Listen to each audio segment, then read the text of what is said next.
Bon, je pense on va commencer maintenant. Cela nous permettra de gagner le temps. Et voilà. Bon, notre séance de la fois passée a été interrompue. Je crois qu'aujourd'hui, il n'y aura pas de problème. Je pense que vous allez bien ce matin. Oui, prof, nous allons très bien. Et vous? Nous allons bien, professeur. Oh, oui, ça va. Ah, très bien. Bon, je ne sais pas si vous, après avoir lu, vous avez des questions sur l'analyse des composantes, des correspondances multiples, ou bien on commence tout simplement avec les applications.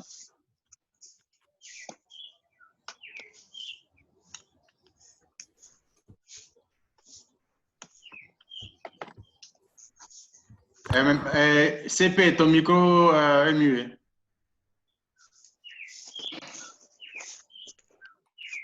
Ah non, voilà. Je disais, oui. Je disais qu'on peut commencer comme ça en évoluant, il y aura certainement des questions. On peut commencer avec l'application. Très bien. Je pense très bien que vous aviez reçu les données, hein, les données que j'avais envoyées, et que vous avez essayé de les charger aussi dans les amener dans R, je crois. Hein. OK.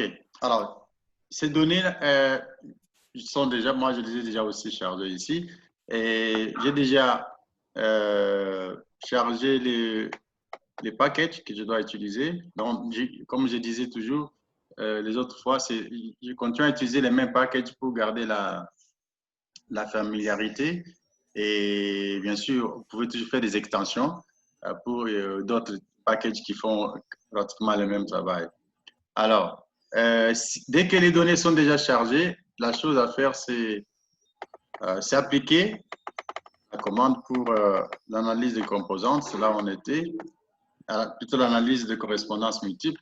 La commande est connue et le format de commande est pratique. C'est ce qui est avantageux de travailler avec les mêmes packages depuis le début parce que le format de commande est pratiquement identique. Alors, dès que vous avez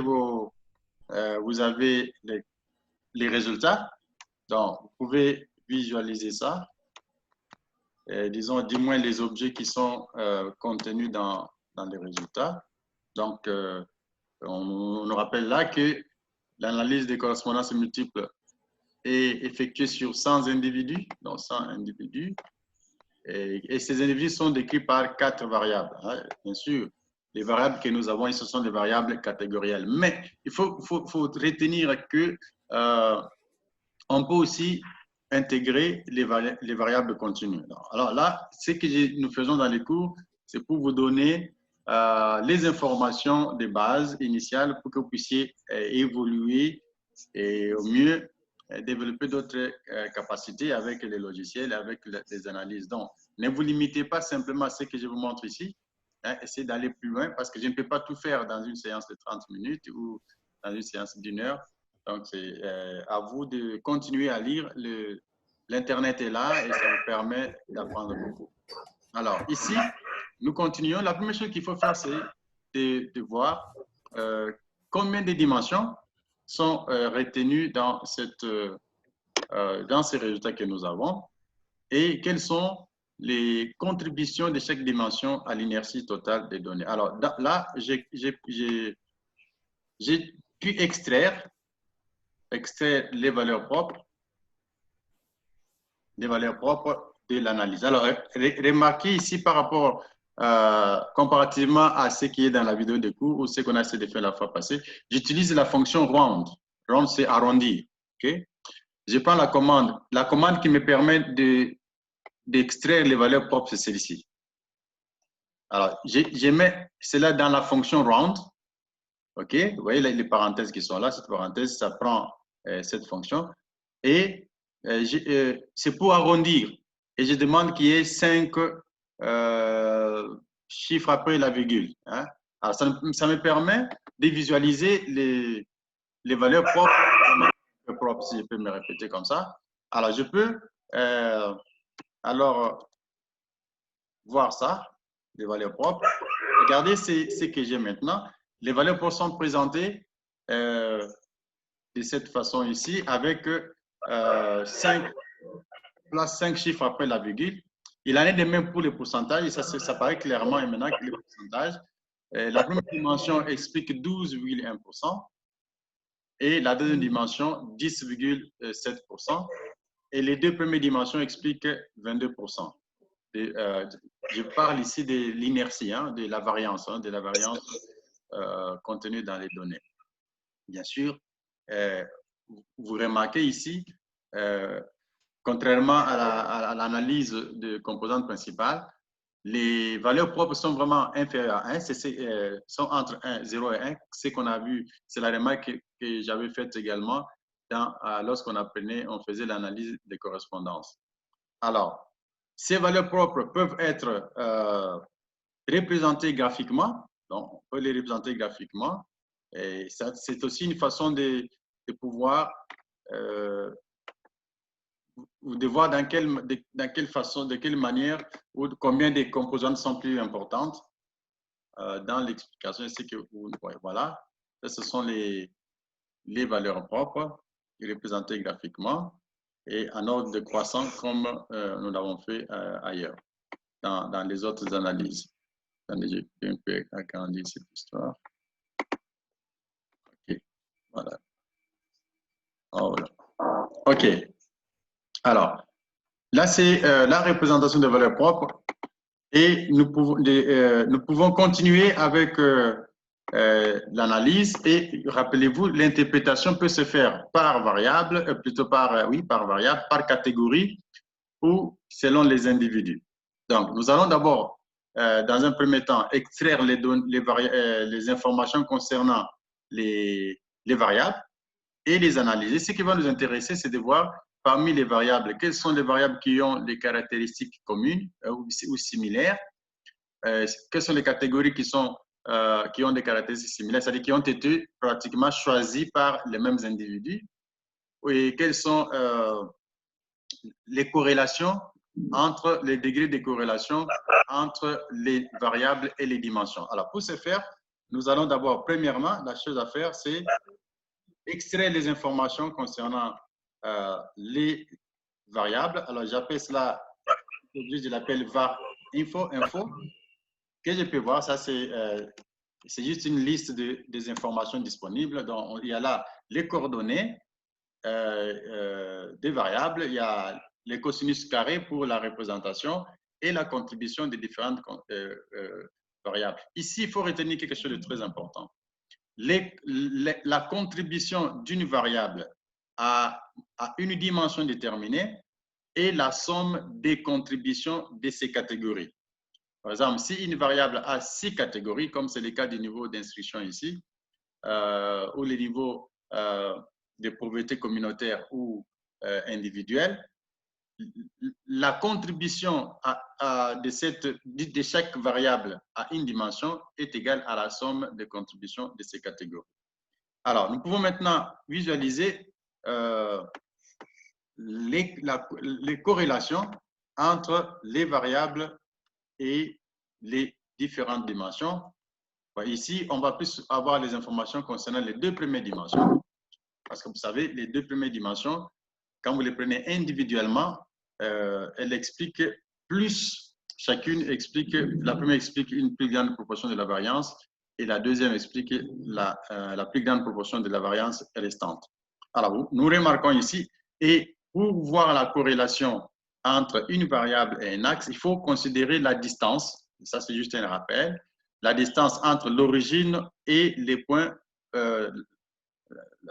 les coordonnées ou les points qui représentent la variable. Donc, nous pouvons ici, par rapport à la première dimension, nous voyons bien que les distances, les catégories sont placées à des distances assez respectables, surtout les catégories qui ont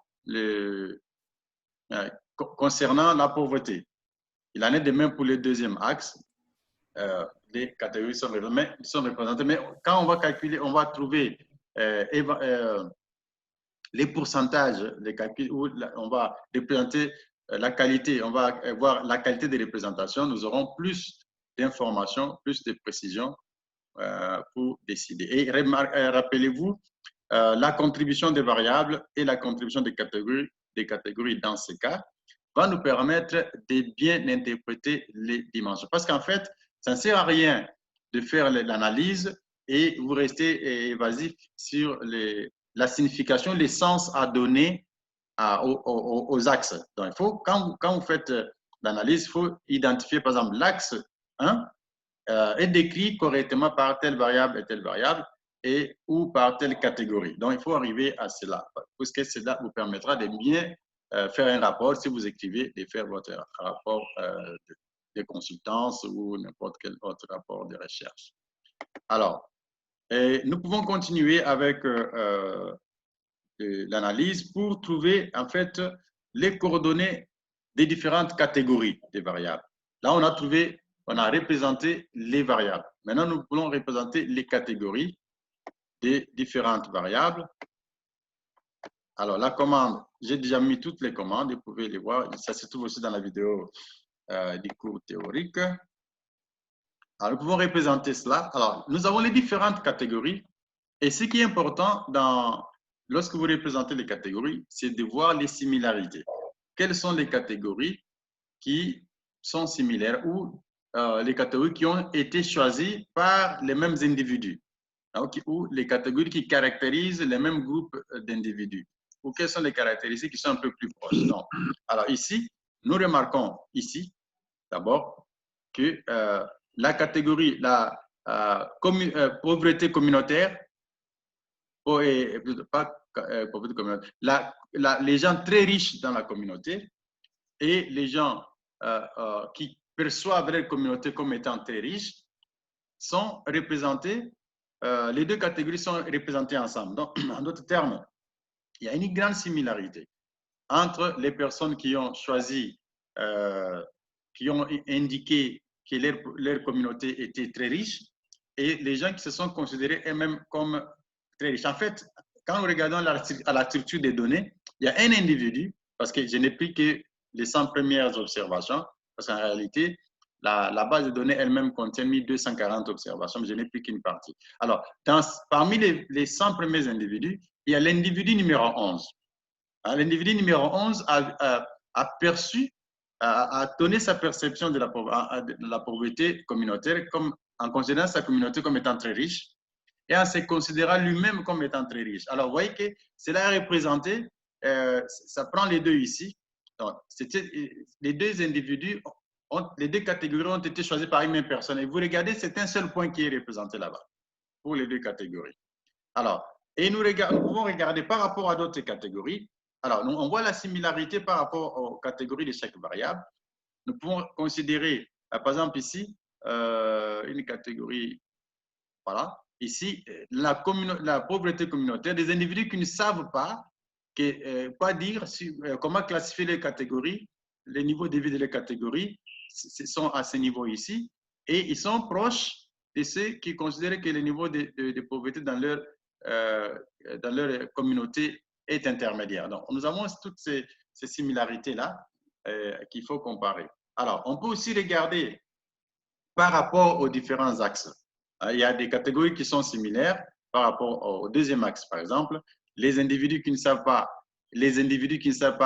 classifier leur communauté en termes de bien-être et se classifier eux-mêmes en termes de bien-être sont classifiés ensemble, sont représentés ensemble. En d'autres termes, ce sont des individus qui ont fait un choix similaire. Donc, c'est pourquoi vous voyez c'est que ces catégories-là qui décrivent ces individus sont représentés ensemble. Donc, voilà les genres d'informations que vous devez rechercher. Et à part ça, vous pouvez aussi rechercher en fait,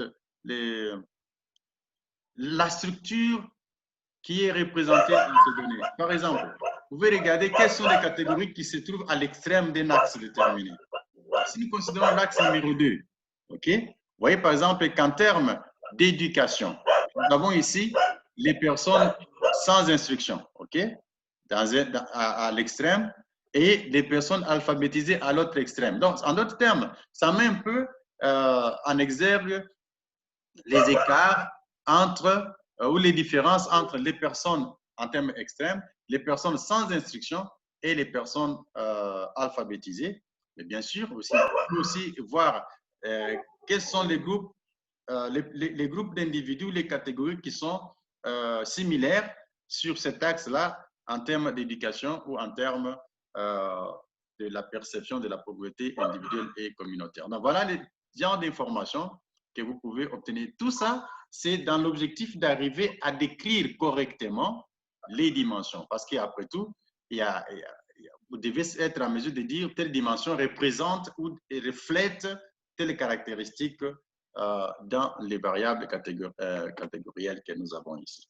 Alors, on peut encore avancer dans l'analyse en considérant la qualité des représentations des différentes variables.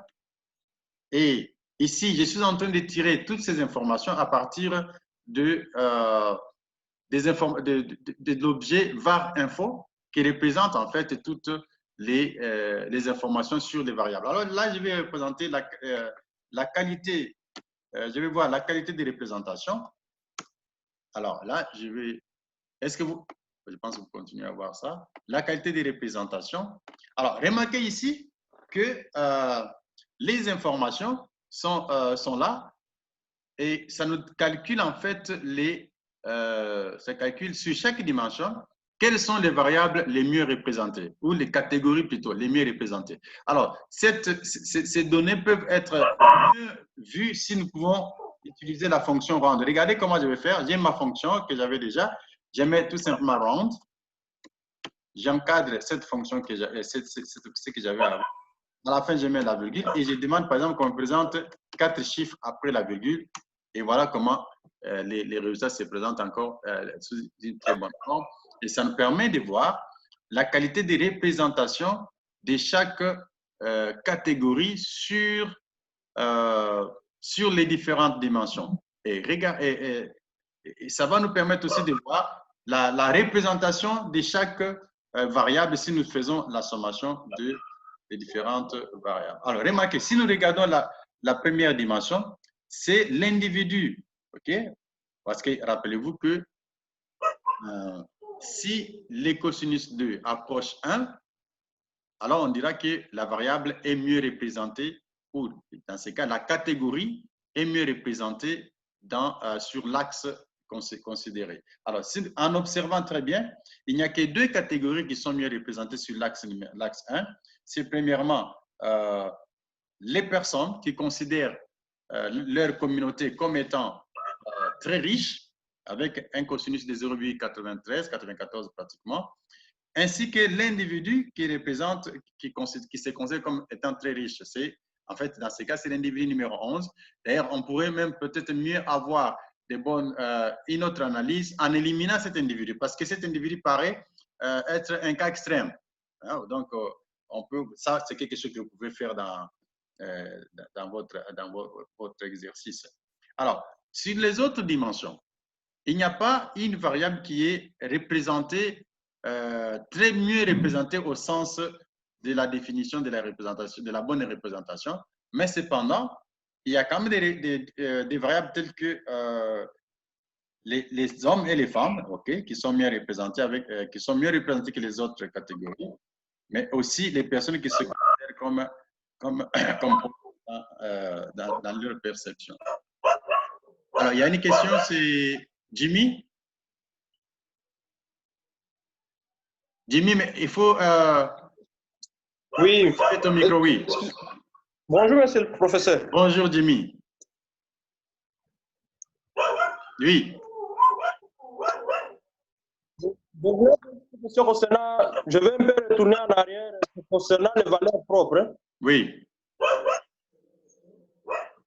Concernant la dimensionnalité, moi j'ai essayé, mais je trouve 18 dimensions, mais vous avez trouvé 17. Est-ce qu'il n'y a pas là de problème?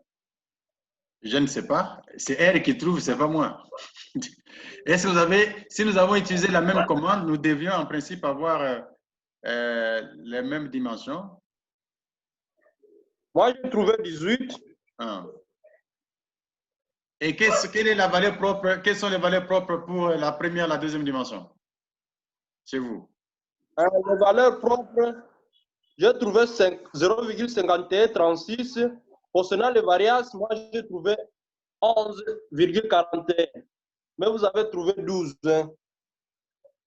Mais ah oui, c'est parce que vous avez… la 18e dimension explique combien? Quelle est la valeur, la valeur propre pour la 18e dimension?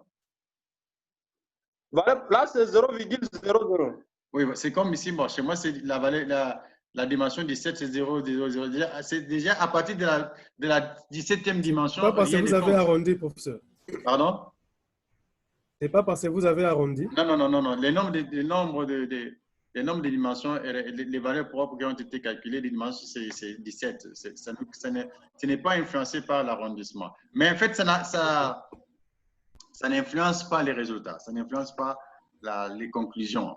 Je ne sais pas qu'est-ce qui fait la différence. Peut-être il faut rentrer au fichier pour voir si nous avons les fichiers vraiment identiques. Hein? Peut-être ça peut être ça le problème, je ne sais pas. OK, mais avançons quand même parce que c'est pour nous permettre d'aller un peu plus vite. Donc, nous pouvons continuer maintenant en regardant aux contributions, les contributions des différentes catégories. Et rappelez-vous, pour obtenir la contribution d'une variable qualitative, il faut prendre la somme de ces contributions, la somme des contributions de ces catégories. Alors, en faisant l'arrondissement avec deux chiffres après la virgule, on peut voir quelles sont les catégories qui contribuent de plus. Évidemment, c'est normal de vous comprendre que c'est la catégorie qui a la perception de la pauvreté, que la communauté est très riche, ainsi que l'individu qui considère que la pauvreté est très riche, qui explique mieux. Et regardez, même les proportions sont vraiment identiques. En fait, ça se rapporte à un seul individu dans le cas que nous avons ici. Et dans la deuxième dimension est expliquée par les hommes, okay? Les hommes et les personnes qui considèrent leur catégorie, qui ne savent pas classifier leur catégorie, leur communauté en termes de bien-être, ainsi que les personnes qui se considèrent comme pauvres. Alors, mais il faut retenir ici que les variables ou les catégories qui ont une grande proportion en termes de pourcentage de contributions sont ces catégories-là qui expliquent mieux, qui contribuent davantage dans l'explication de la dimension concernée. Mais il y a plusieurs dimensions. Remarquez ici que quand vous demandez les contributions, on ne sélectionne que les 5 premières dimensions. Okay? Les 5 premières dimensions. En fait, les catégories qui sont plus importantes sont les catégories qui ont une grande contribution à la première et à la deuxième dimension, surtout. C'est ce qu'il faut vraiment considérer parce que ce sont les dimensions les plus importantes. Alors, dans ce cas, c'est ce que nous avons identifié ici comme dimension. Alors, nous pouvons faire la même chose. Nous pouvons aussi regarder à la contribution à la représentation des contributions sur différentes dimensions. Donc, par exemple, là, je prends la contribution graphiquement, représenter la contribution des variables plutôt, des différentes catégories avec la commande ici. Et là, c'est les graphiques suivants qui est présenté. Je vais les mettre de ce côté. Voilà. Alors ici, on représente disons, les contributions des différentes catégories aux différentes dimensions. Alors ici, la commande que j'ai mise ici, que j'ai utilisée, me demande d'utiliser, j'ai demandé d'utiliser une seule dimension. Je peux demander la représentation sur 2 dimensions. Et dans ce cas-là, tout ce que je vais faire, c'est venir au niveau de l'option axe et ajouter la deuxième dimension de cette façon-là. Alors, j'aurai la représentation sur les 2 dimensions. Donc, ça dépend. Vous n'avez qu'à jouer avec les options. Mais nous pouvons aussi demander la représentation sur la 3e dimension. On n'est pas limité à la 2e dimension, aux 2 premières dimensions. Alors, à ce moment-là, je vais tout simplement venir ici et changer et mettre 3. Et je peux demander qu'on me représente, on me donne la qualité de représentation pour les 10 premières ou plus, ou les 15 premières catégories. Par exemple, en écrivant top égale 10, je demande qu'on me représente, qu'on me donne les informations, qu'elle donne les informations sur les 10 premières catégories, les mieux représentées. Alors, je peux changer cela à 15 et j'aurai les graphiques suivants. Donc, vous allez ici, vous avez 15 catégories. Donc, sur la troisième dimension, la variable qui est mieux représentée, c'est les groupes de personnes alphabétisées, suivis des personnes qui ne savent pas classifier les niveaux de vie de leur catégorie et ainsi de suite. Donc, vous pouvez toujours avoir ces informations. Vous pouvez même aller plus loin et demander la représentation sur la troisième et la quatrième dimension, juste en changeant la commande. Et vous avez les graphiques suivants. Donc, il y a plusieurs choses que vous pouvez faire. Et vous remarquez très bien ici que les groupes de personnes alphabétisées est mieux représenté sur la deuxième et la troisième et la quatrième dimension. Là, on va aller un peu plus vite.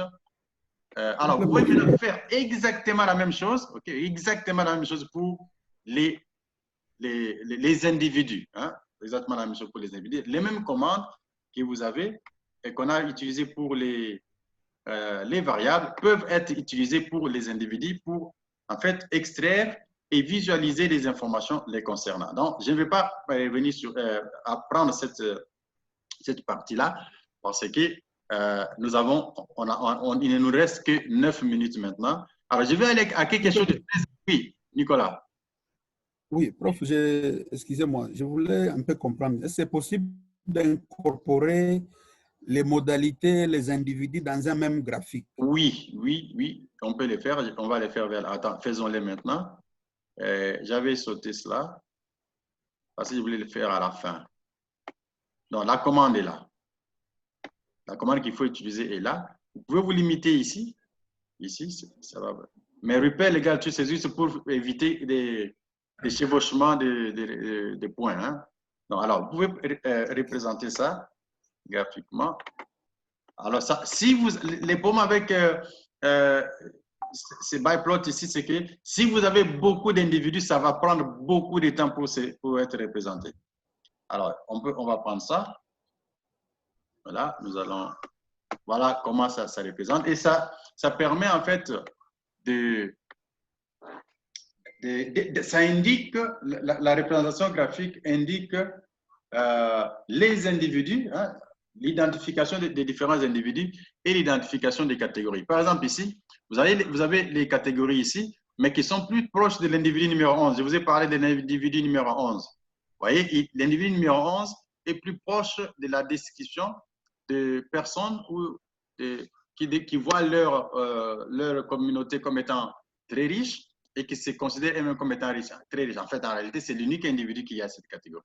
Alors ici, maintenant la difficulté, c'est qu'on a parfois des difficultés de lire, hein, d'identifier les catégories ici. Mais on peut voir par exemple que la catégorie des personnes très pauvres est plus proche de l'individu numéro 27, 32, 79, 68, 78.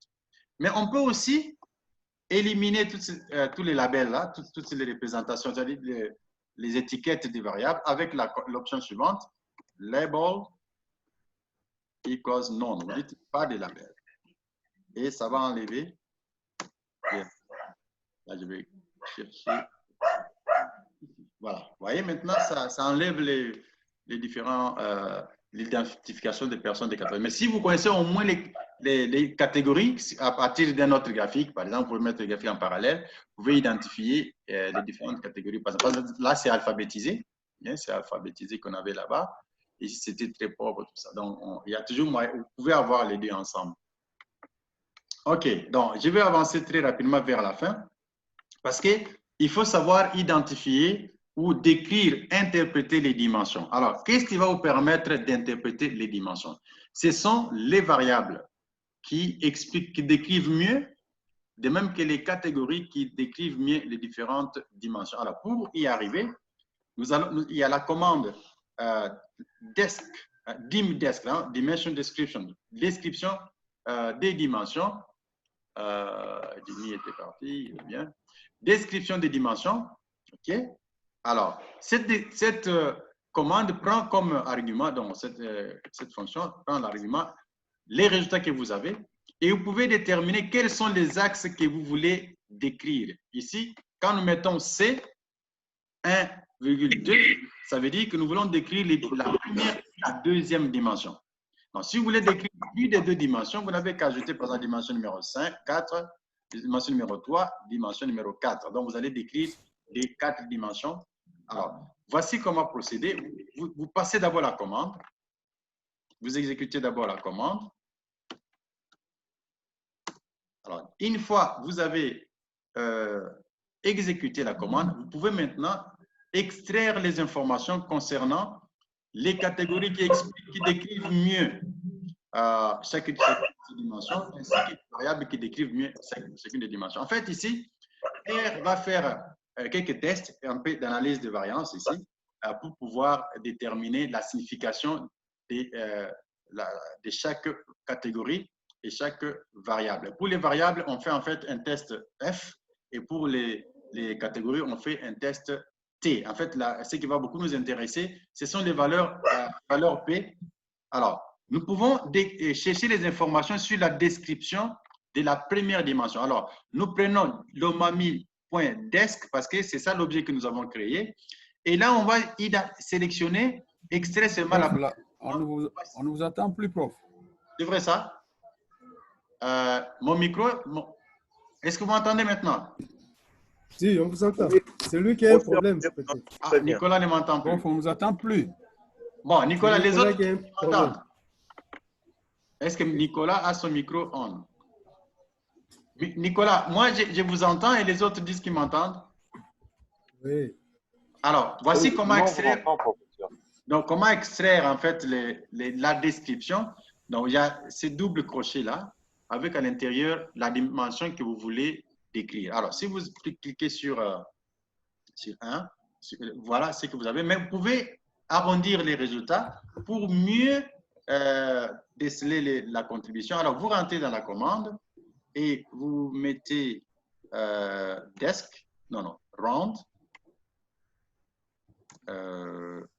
Round. Vous encerclez. Alors, ce que nous avons ici, l'omami desk, c'est un caractère. Alors, il faut mettre qu'est-ce que vous voulez décrire. Alors, je vais mettre, sélectionner dans cet objet, je vais sélectionner les variables. Je vais mettre Crowley. Alors, je vais demander 4 chiffres après la virgule. Et voilà ce que je vois. C'est propre maintenant. La contribution de chaque variable. Alors, ici, R n'affiche que... On ne vous attend plus, prof. C'est Nicolas ou bien c'est... Nicolas ne m'entend pas. Est-ce que... il a certainement un problème. Nicolas... Professeur, certes, c'est parfois entrecoupé. Pardon? On entend quand même. On ne vous C'est attend parfois plus, prof. entrecoupé de temps en temps, mais ça se rétablit rapidement. Oh là là, oh là là. Oh. Bon, c'était un problème de C'est un problème peut-être de connexion individuelle. La connexion chez moi, voilà, la connexion peut être instable chez vous. Alors, nous n'avons que 2 minutes qui restent et on avance. Alors, là, vous voyez que la première dimension, en termes des variables, la première dimension est mieux décrite par les 3 catégories suivantes. La catégorie de la pauvreté communautaire et de la communauté individuelle, ainsi que les sexes. Ce sont les 3 catégories qui expliquent mieux, les 3 variables qui décrivent mieux la première dimension. Même si vous devez interpréter cette dimension-là, ça doit être en termes de ces variables-là. Maintenant, en termes de catégories, nous allons rentrer ici et changer là. Au lieu des variables, nous prenons catégorie. Voir quelles sont les catégories qui décrivent mieux la première dimension. Et là, nous avons la catégorie des personnes qui se considèrent comme très pauvres et considèrent leur catégorie comme très pauvre, très riche, je voulais dire, pas très pauvre. Nous avons les sexes féminins, les personnes ayant l'instruction secondaire achevée et les sexes masculins qui expliquent mieux la première dimension. Alors, ainsi, en interprétant la première dimension, vous devez les faire en considérant les catégories et les variables qui ont un pouvoir explicatif ou descriptif important. Donc voilà. Alors, vous pouvez reprendre cette analyse pour les restes des catégories. Donc, la description, et elle vous permet en fait de trouver les variables et les catégories qui expliquent mieux la dimension. Voilà. Ça, c'est la manière de faire l'analyse.